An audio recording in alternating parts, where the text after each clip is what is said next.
Welcome to Planet Poet Words in Space. I'm your host, Sharon Israel, and it's my pleasure to welcome Frances Collato here to discuss and read from her moving family saga, Shadows on the Pathway. Planet Poet's poet-at-large, writer, and visual artist, Pamela Manché Pearce, will join us later in the show. Hi, Fran. Hi, Sharon. Oh, it's great to have you on the show. I'm going to read a little bit about you and about just an introduction to the book.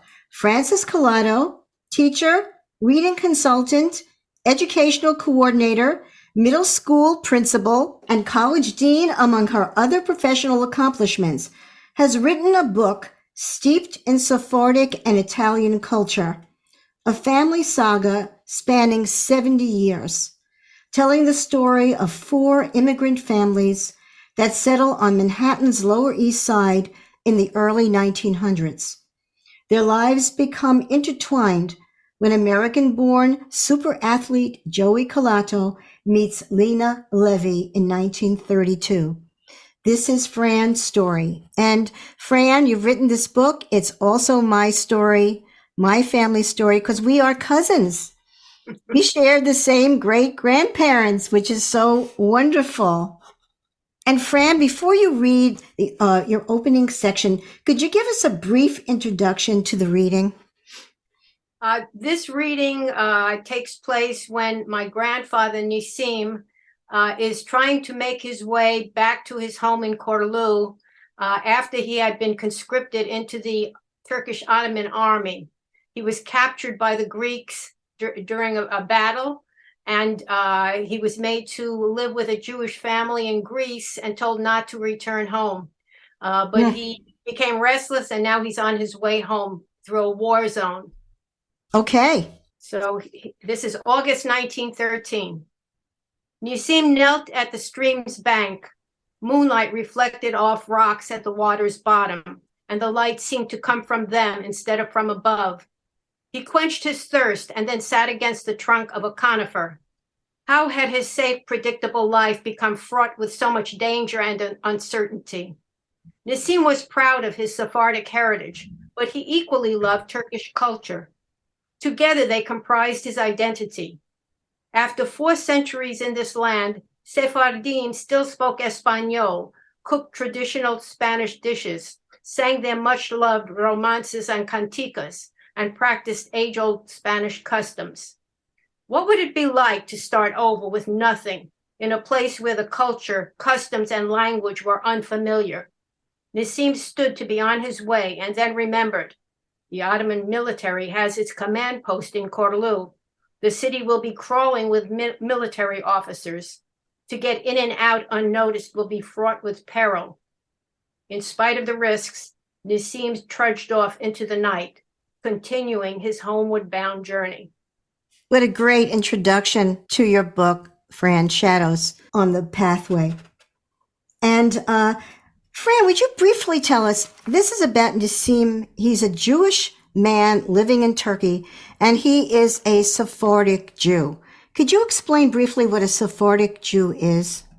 The Sephardic Jews were the Jews that lived in Spain for hundreds of years.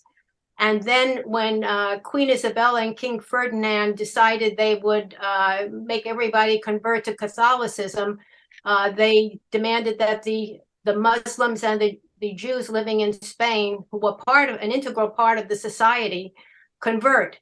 And those who refused were banished from Spain. So these Sephardic Jews continued to speak Ladino, their language, and most of them went to the Turkish Ottoman Empire, though some went to other places as well. Thank you. Ladino or Espanol is the language, and I always considered it freeze-dried Spanish from the 15th century. But you have talked about many influences. If you can just briefly talk about those. It's a very fascinating language. It's sort of equivalent to Yiddish for Ashkenazi Jews. It was influenced by other old languages because the Sephardic Jews, once they left Spain, were cut off from the normal evolving of the Spanish language, Mm-hmm. it remained similar to the language of Cervantes, the author. Mm-hmm. It was an old form of Spanish that was influenced by Old Aragonese and Old Catalan and Astro-Leonese and several other old languages, including Turkish, Hebrew, Aramaic, Arabic. So it has a great many influences on it. Yes, my friend Rosalie Rothman has written poems that were translated into Ladino, and she went with a friend who had translated the poems to Spain, and the Spanish scholars were amazed that there was so much connection to the old Spanish. It was a big hit, actually, there. So, Fran, would you read us? This is a story of 4 families and 2 cultures, and the next reading is going to be about the Italian family. Could you explain a little bit before you read? Yes, this is about Joey and his father Angelo and Joey's mother Frances. Those are my grandparents, and Joey is my father. Angelo came from Sicily, and his wife came from Basilicata, which is in the province of Naples. It's in southern Italy. Mm-hmm. And they settled on the Lower East Side too, not too far from where the Levys were living. Wow.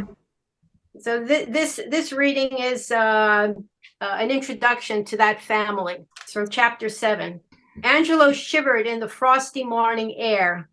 He noticed errant cotton clouds loitering in a blue meadow of sky as he walked a few blocks to the sheet metal factory. After arriving, he hung his jacket and cupola on a wall hook, set his lunchbox on a wooden shelf, and strode to his workstation. All day, Angelo stood at a power press, positioning metal on its bed to form women's compacts, or sometimes it was bamboo to form mahjong tiles. He held the material in place as the press descended, and at the very last moment, pulled his hands away. After witnessing many operators a bit too slow or distracted come away -1 or more digits, Angelo knew to stay alert. The boss approached. Angelo, after lunch, I need you to glue pearls and small glass beads onto the outer surfaces of some compacts. It's okay, I do. He'd do whatever was asked of him as long as it was legal and he was paid.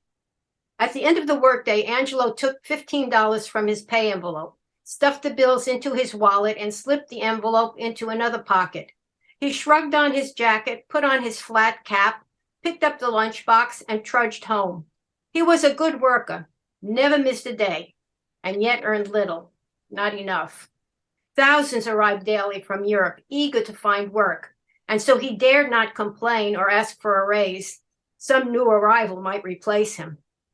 While Angelo walked through bustling streets, lights blinked on in tenement apartments, and the memory of arriving in America tumbled to the forefront of his mind. He'd come from Sicily with Giuseppe in 1911 at the age of 16, his brother 5 years older. They came with only the clothes on their backs and little money. In Sicily, he was apprenticed to a master carpenter who, following the great earthquake in the Strait of Messina, taught him to make coffins. Thus, after arriving in Manhattan, he'd visited several funeral parlors and each time said, "I good coffin maker, you need?"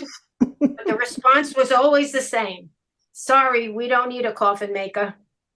With their money quickly dwindling, it seemed a stroke of luck when a bilingual runner approached and said, "Many new industries have sprung up. Employers desperately need workers, and they're willing to train. Angelo, I can get you a job as a power press operator." Then the runner turned to Giuseppe. "How'd you like a job as a solderer?" That's Fran Collato reading from her book, Shadows on the Pathway. And both families had to get out. I mean, the Messina earthquake, which is what was the impetus for my husband Robert Cucinotta's grandparents leaving Sicily. It was a devastating, cataclysmic event. But the amount of perseverance and strength among these people are amazing.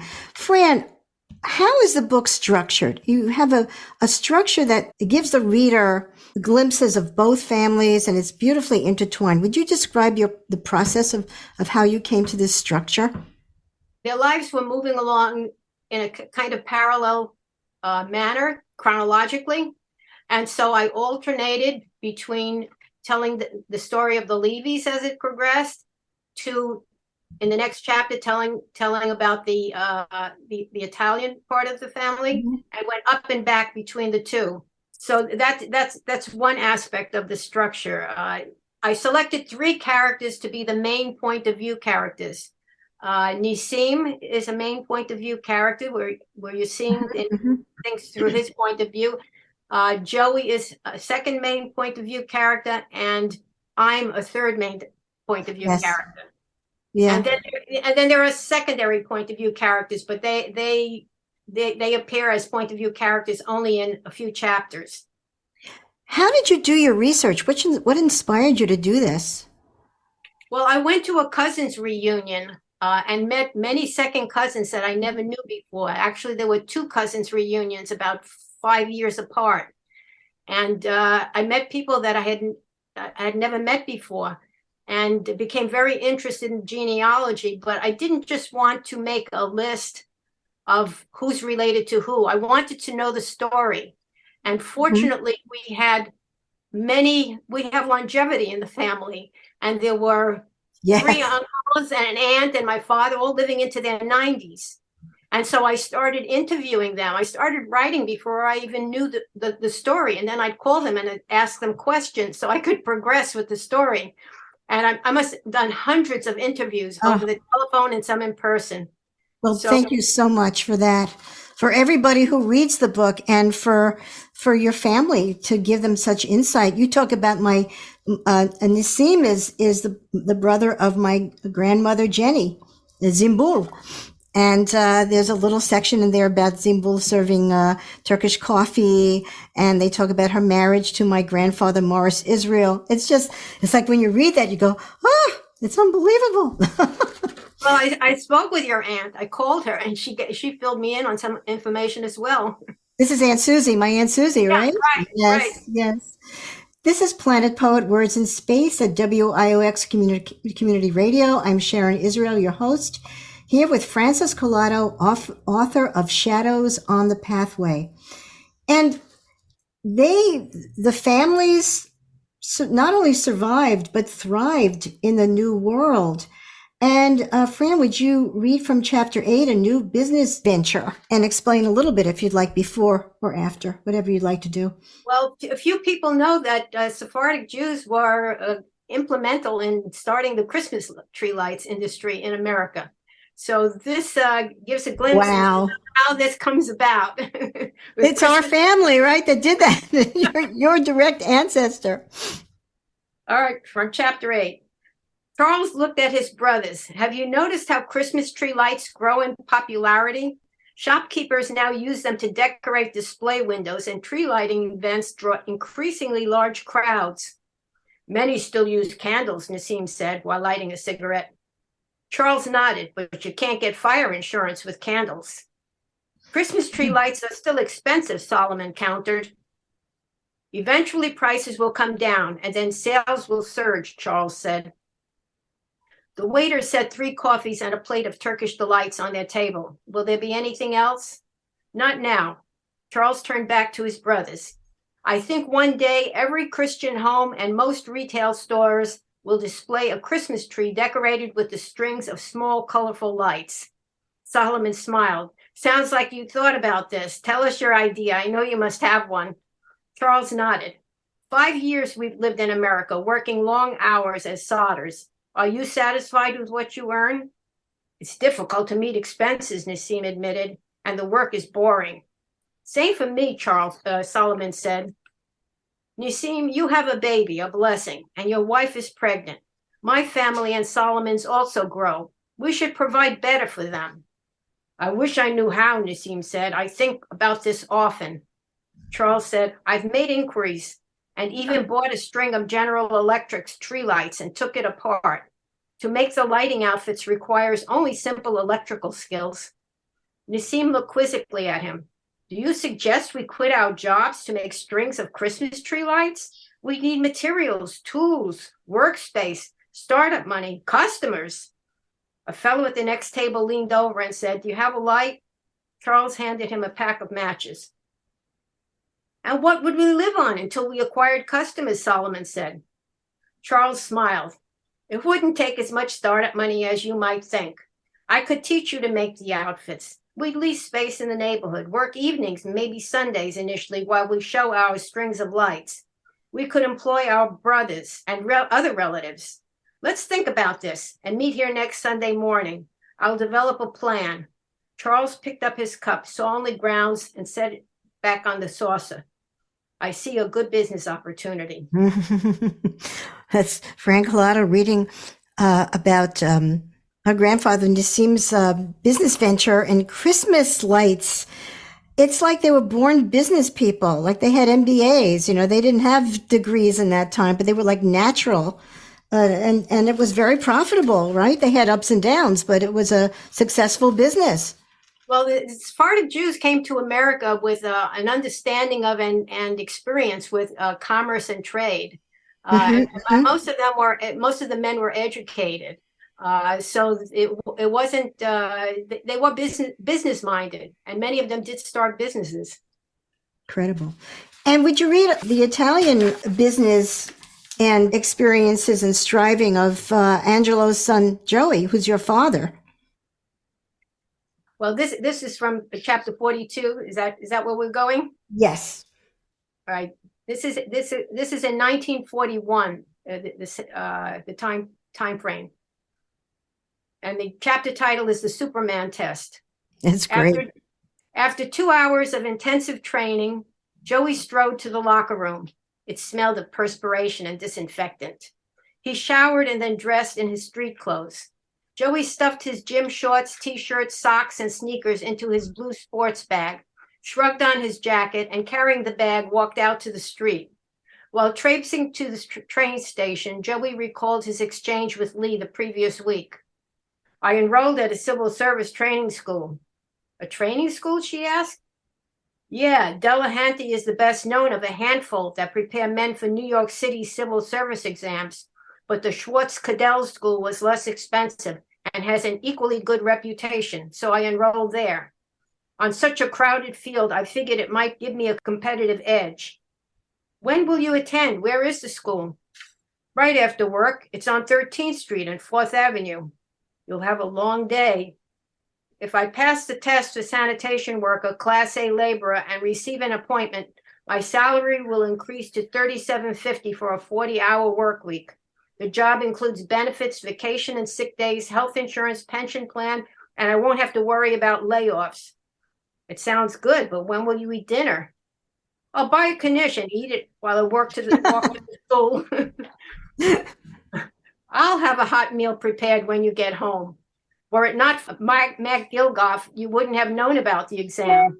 It was good of him and Ed to think of me and give me an application. They knew they didn't stand a chance when they saw what was required on the physical performance test. You should stop by and thank them. I will. Maybe business will pick up and their shop can stay open. I hope so. I like working for them. Joey glanced at his wristwatch. Nearly 8:30 p.m. He paid the nickel fare and waited on the platform. 75,000 men had registered to take the sanitation worker Class A labor exam, the largest turnout in U.S. civil service history, except for 18 months earlier when 100,000 registered to take the exam for U.S. Customs Inspector. Oof. The prolonged bad economy and widespread unemployment made civil service jobs very attractive. A train roared into the station and Joey boarded. He found a seat and placed his duffel bag on the floor in front of him.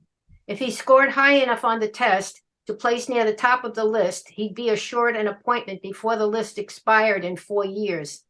With 6 months of intensive physical training ahead, there'd be many long days and late dinners. But if he received an appointment to the Department of Sanitation, it would make the sacrifice well worth it. That's Fran Collato reading from her book, Shadows on the Pathway. And we won't give away what happened to Joey. After that, it's called the Superman test, and it was like extraordinarily difficult. It was like worse than Army boot camp, and the competition was so fierce. It was pre-New Deal days. Really, really difficult. I want to top off that half hour. In both cultures, your family, the Italians, the Sephardics, were tremendously motivated and had a lot of good morals and good proverbs to keep them going. I know I'm segueing into a tiny section on Sephardic proverbs, and I grew up with them. We had little sayings and little plates, and my grandmother would say them. And Michael Castro wrote an article about Sephardic proverbs saying they are folk poetry, and I totally agree. And he goes on to say, Ladino and its proverbs set the Sephardim off from their Turkish, Moroccan, Greek, or other neighbors, as well as from Ashkenazic Jews. At the same time, Ladino and its proverbs reinforce links between Sephardic communities, peppering the conversations and negotiations along the international Sephardic trade networks throughout the Mediterranean region. And while Ladino reinforced Sephardic clannishness, its proverbs typically expressed a worldliness and cosmopolitan outlook. As the proverb says, "Quien no tiene su casa es vecino de todo el mundo." He who has no home is a neighbor to all the world. And it also held the Sephardics together in America. Would you read a few and translate a few of the proverbs from your book, Fran? Yes, I infuse the proverbs throughout the story as another dimension of to convey another dimension of the culture. This first one is used by Nissim's mother, Vida Gentile, and she uses it to express her pleasure with her daughter-in-law, Regina, my grandmother. Una buena mujer llena la casa. A good wife fills the house. And she lived with Nissim and Regina, my grandparents, until she passed away. And another was Charles Levy, one of the three brothers that started the Christmas lights business, blames himself for urging his brothers to start another Christmas lights business, which is a violation of a non-compete clause in their sales contract. And this ends in disaster. So Nissim uses a Ladino proverb to try to make Charles feel better and not blame himself. He says, "Si no viene la hora del Dios, no caer la hoja del árbol." Without God's decree, not a leaf falls from the tree. And then Nissim loses his daughter and his brother Solomon, who was his best friend, within a short space of time. And he uses this Ladino proverb to express his feelings about it. Ninguno sabe lo que mi alma consiente. No one knows what my heart feels. Beautiful. And then Regina sees her 3.5-year-old great-granddaughter enter her apartment and uses the Ladino proverb, "Quien yo cría oro hila." To rear a child is to spin gold. That's beautiful. Thank you, Fran. This is Planet Poets, Words in Space at WIOX Community Radio. I'm Sharon Israel, your host, here with Frances Collato, author of Shadows on the Pathway. Joining us now is Planet Poets Poet at Large, writer and visual artist Pamela Manché Pearce, to share the latest poetry news and read some compelling poetry. Pamela was proud to receive a blue dot for her collage, Blue with Roses, as the Art Students League show. Okay. Hi, Pamela. Hello. Hi. And hi, Fran. You know, I'm having an unexpected pleasure with you, Fran, today. Not only am I enjoying your storytelling, which is just intriguing, but I also have a Turkish chapter in my life. My first husband is Turkish. And when you mention the food and the coffee and the Turkish delight and all of that, my pleasure center in my brain is lighting up. So it's an additional pleasure for me. So thank you for doing that for me today. You're welcome. Enjoying it a lot. Well, today, February is Black History Month. And I had a chance encounter with a fellow artist in the summer who I also know was an English teacher for 32 years. And so we talk about art and we talk about literature. And he was carrying a book called Augusta Savage, The Shape of a Sculptor's Life by Marilyn Nelson. And he recommended that I read it, which I did. And it is a biography in poems by much awarded, very highly regarded writer for children and adults, Marilyn Nelson.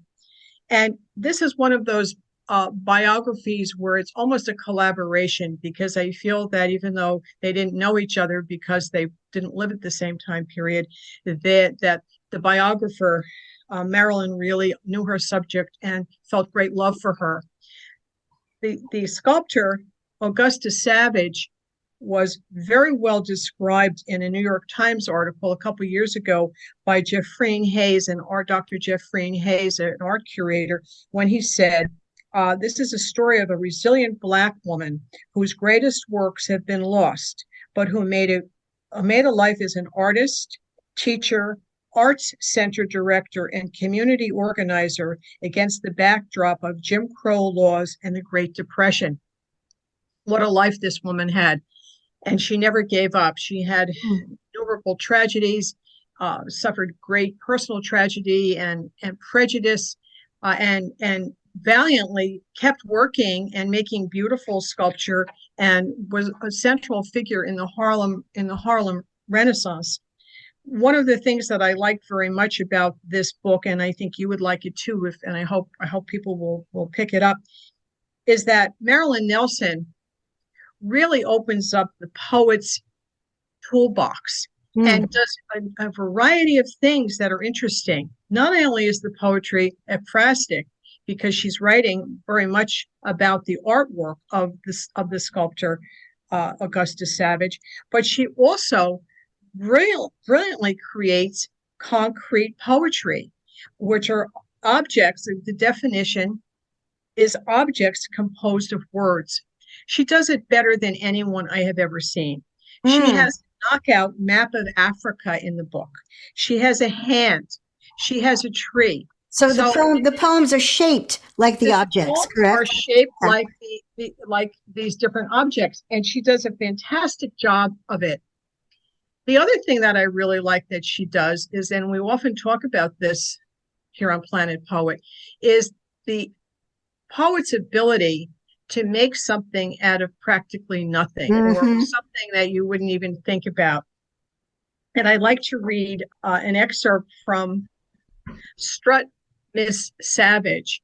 Augusta Savage's birth name was Fells. She was born Augusta Fells, but then she falls in love with a man named Savage. And this is an excerpt from the poem.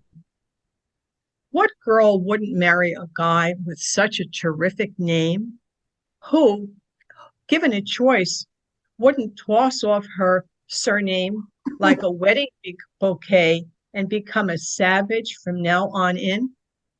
To choose her name and to create her own future, to name herself, set free of all her past but the love, Augusta Savage, Mrs. James Savage, Mrs. Fierce, Mrs. Strong, Miss Tiger with the secret smile in her own home with her own man who has vowed to love her.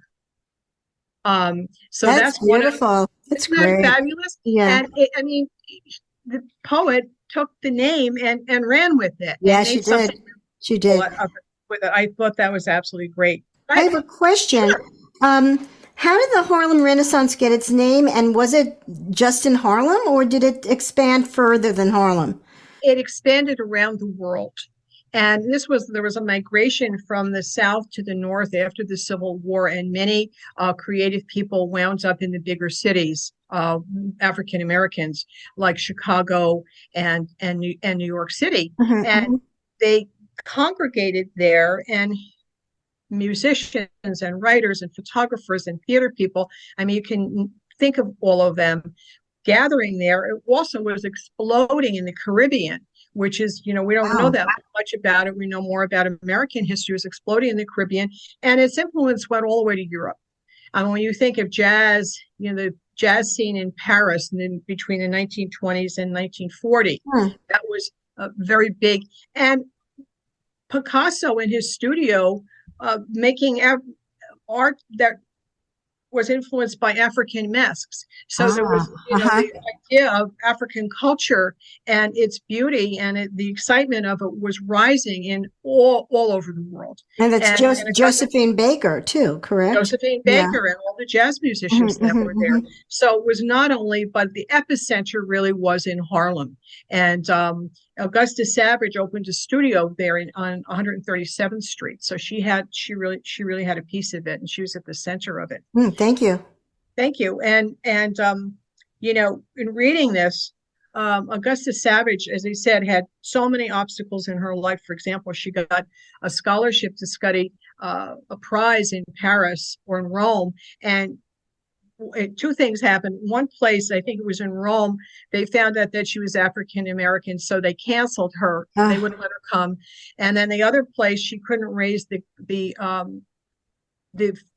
travel money to get there. So it was obstacle, but she never gave up working. And I want to read an excerpt from the poem Studio. In this space, quiet is a laboratory. Artists as focused as a team of chefs in a 5-star Michelin guide restaurant give themselves up to organized chaos. They were born with a compulsion, deeper than skin deep, deeper than black. Every cell of their body says, make art. Their hearts repeat, make art, make art, make art. Whether you're a woman, whether you're black, no matter who you are, you can make art. Art rebuilds our hope for a shared future. It restores our courage, revives our faith. Here in the studio, as on cave walls, our species reaches toward undying truths. Every work of art was once unfinished, part in the world, part imagined. So that is her philosophy. And I think the whole poem, I can't read the whole poem on the air, which should really wind up on every artist's wall. It is. It's so contemporary. It means so much to every writer, artist. It's beautiful, Pamela. Thank you. Thank you. And in this difficult, impoverished, obstacle-ridden life that Augusta Savage had, she wound up living in Saugerties, New York from 1945 to 1961. And she retreated up there. She raised chickens. She had a garden, and she worked. There was a mushroom place up there that was doing research on cancer. And to support herself, she worked in the laboratory there. So here is a couple stanzas from the poem, No Forwarding Address. Saugerties, New York, 1945, 1961.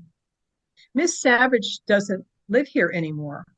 I don't know exactly where she is, but I hear tell she stays up in the Catskills, in the moneyed boondocks nowadays. Maybe somebody she met in the art world gave her a hand up, helped her find a place. I heard her daughter may have some friends up there. Well, bless her heart. We all deserve some peace. So that's these two beautiful, accomplished, and exciting Black women, Marilyn Nelson and Augusta Savage, found each other, and a beautiful product came of it. Pamela Manché Pearce, Poet at Large, thank you so much for that. What a gorgeous contribution to Black History Month and to us. Thank you. Thank you very much. All right, now I can relax and I can hear the rest of your story, Fran. I can just sit back and enjoy myself. I was enjoying my break. Thank you. Okay. Thank you, Pamela. Fran, the title of the book is so wonderful. It's so evocative and mysterious. Would you talk a little bit about why that book title? How did you come by it? The title is a metaphor, and it's taken from the scene in which Joey and Lena are sitting on a park bench in Central Park watching pigeons forage on the pathway. It represents, the pathway represents life, and the pedestrians walking on the pathway, those living the life. And would you read that? Would you read that passage for us? Yes. This is from chapter 33. He draped his arm across her shoulders and watched pigeons foraging on the pathway. When a pedestrian passed, the birds dispersed in a frenetic flutter of wings. Moments later, they returned. Pedestrians stepped into shadows trailing those ahead, but as the pathway curved, all the shadows became parallel. The interplay of birds, pedestrians, and shadows seemed like a repeating, unrehearsed choreography. Joey turned to Lee. The stars seem aligned against us, but I believe everything will work out. I hate to be at odds with my parents, but they won't allow me to create the life I want for myself, she said. They're traditional. There's often a price a person must pay when he or she deviates from the accepted norms and traditions of his or her cultural or religious group. I don't know what the future may hold, but I'd like us to face it together. I love you, she said. I want to be with you. That's Fran Collato reading from her book, Shadows on the Pathway. And it's such a poignant selection, Fran. And it's also your parents. It's it has such layers of love and beauty to it. And at that time, it was very unusual for intermarriage to take place.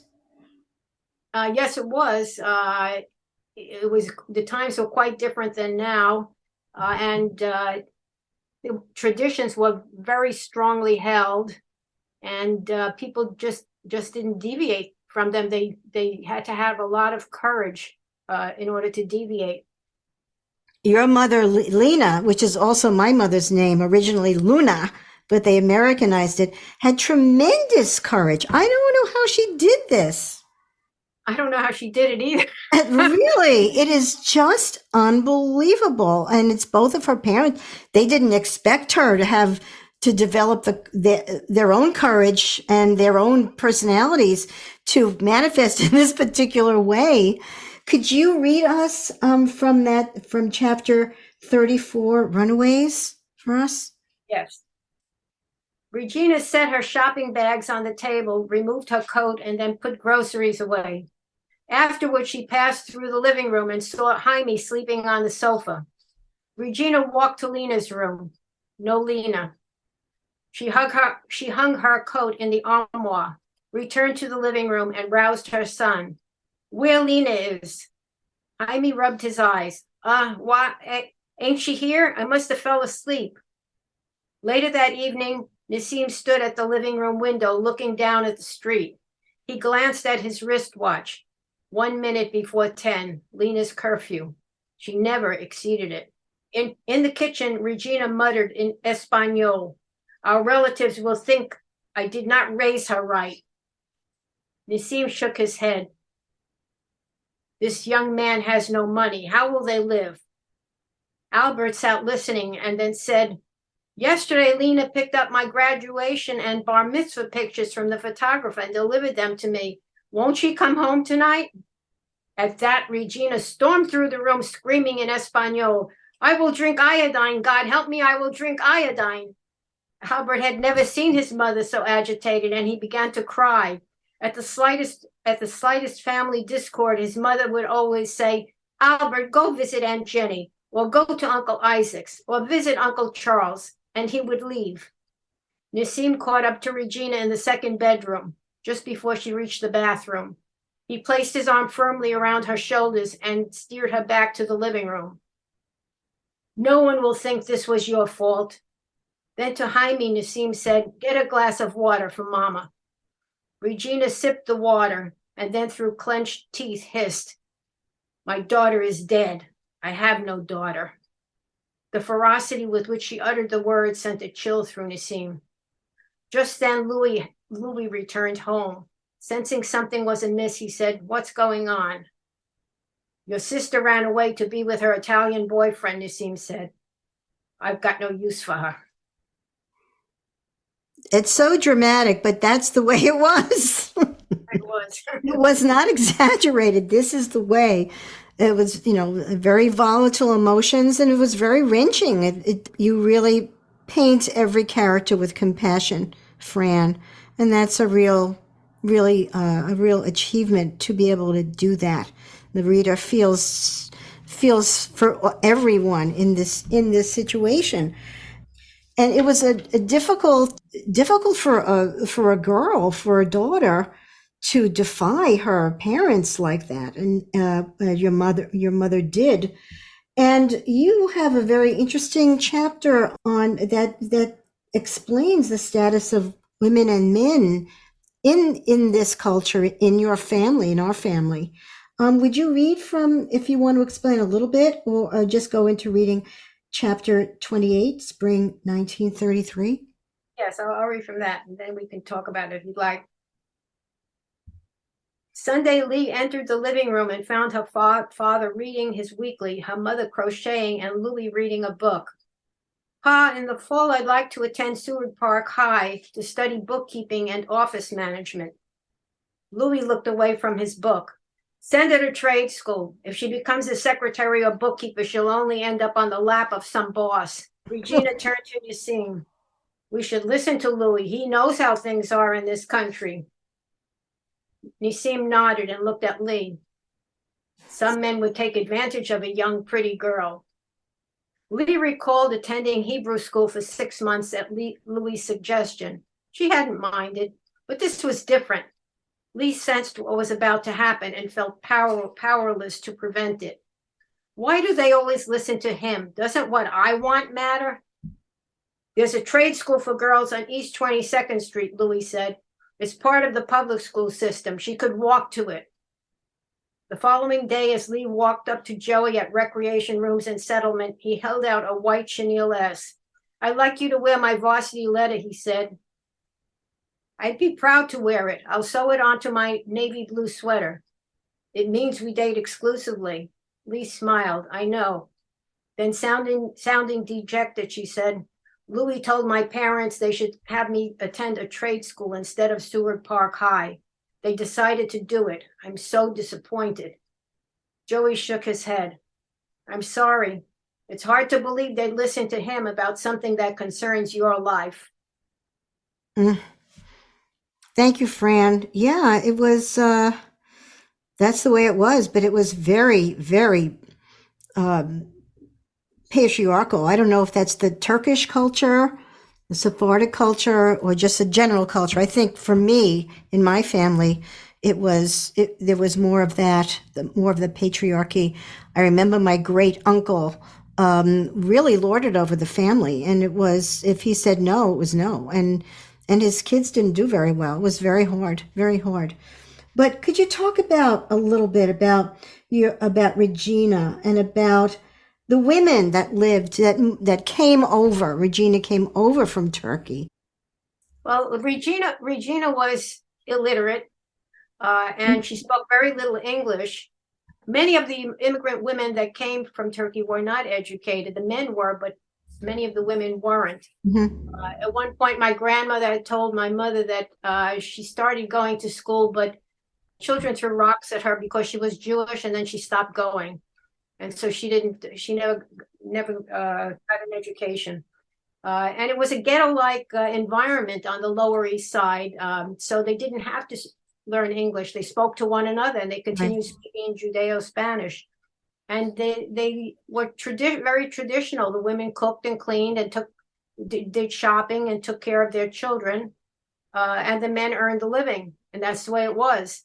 So Regina couldn't really identify with her daughter's aspirations to go to school, go to high school, when Regina didn't even have an elementary school education. As for the men, Louis, the firstborn son, enjoyed a special elevated role in the family. According to the Torah, the firstborn son would take over the father's responsibilities Mm-hmm, mm-hmm. in the family when he passed. So that it may have been one of the reasons that Louis got to make decisions that affected or contribute to the decisions that affected his sister. Right. He was in the system. That's what was expected. But your depiction of your mom, of Lena going to school and becoming so American by her experiences.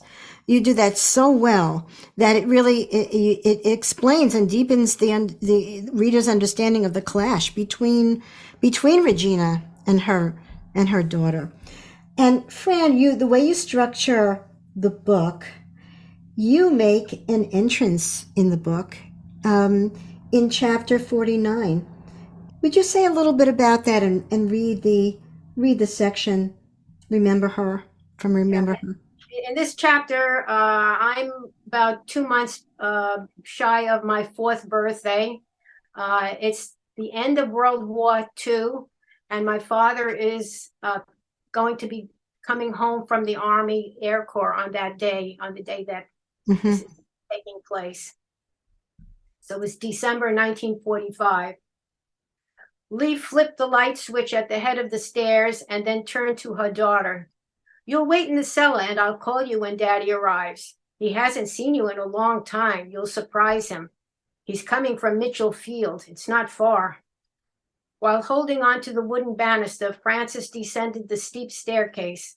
Upon reaching the bottom, she gave the cast iron coal-burning furnace a wide berth, moving nearer the high-up windows that looked out to the street. The back of the cellar was dark. Frances noticed his bike against the rickety wood slat wall of the makeshift coal storage bin beneath the staircase. No one had ridden it since he went away 6 months ago. She recalled many occasions when she had followed him halfway back in this cellar, where a bare light bulb with a pull cord hung above his workbench. She liked to watch him hammer, drill, sand, stain, paint, varnish. She even liked the smells of paints and solvents he used. Sunlight reflected off the lacquered wood surface of Grandma's Victrola. Frances remembered the cabinet at its base held black vinyl record discs, each in a brown paper sleeve, recordings of Louis Prima, Perry Como, the Dorsey Brothers, Frank Sinatra, and other artists. On the underside of the Victrola's concave lid, she recalled a picture of a Dalmatian seated beside a gramophone with RCA Victor printed on the label. How strange for a paint-splattered wooden ladder to rest against the wall, so close to Grandma's fine Victrola record player. One day, a large envelope arrived in the mail. From it, her mother had removed a large black and white photograph and a letter. Someone took this picture of Daddy at the Army hospital when he had pneumonia. Pneumonia is like a bad cold. I'll put the picture in a frame and set it in the living room. Some say your father looks like Gene Kelly and others Perry Como, but I think he's more handsome than either. Frances glanced at yellow flowers abloom on her crisp short-sleeved dress. If happiness were a color, it would be yellow. You'll wear the new dress I made for you with your white cardigan, her mother had said that morning. And I'll fix your hair in spiral curls and attach the yellow bow we bought in the market. I hope it doesn't snow.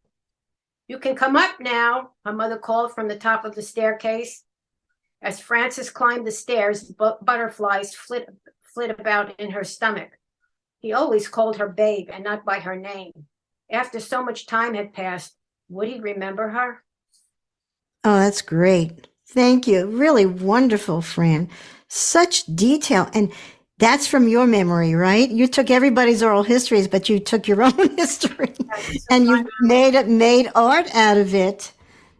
And it's so interesting because the title of the book is Shadows on the Pathway. And you introduced yourself as being in this dark cellar, and then you emerged and you brought everybody else out into the light also, Fran. So thank you so much for this lovely, lovely book and for your wonderful reading. And Fran, how can our listeners find more information on your book? I have a website, francescollato.com, that has additional information. My last name is spelled Collato, and it gives information about where the book is available and background information about me. Oh, thank you so much, Fran Collato, author of Shadows on the Pathway. And thank you for illuminating my family for me. I am full of appreciation and gratitude. Oh, thank you so much. And thank you, Pamela Manché Pearce, for your incredible contribution to Black History Month on our show. I'm feeling very happy today. And thank you all for listening.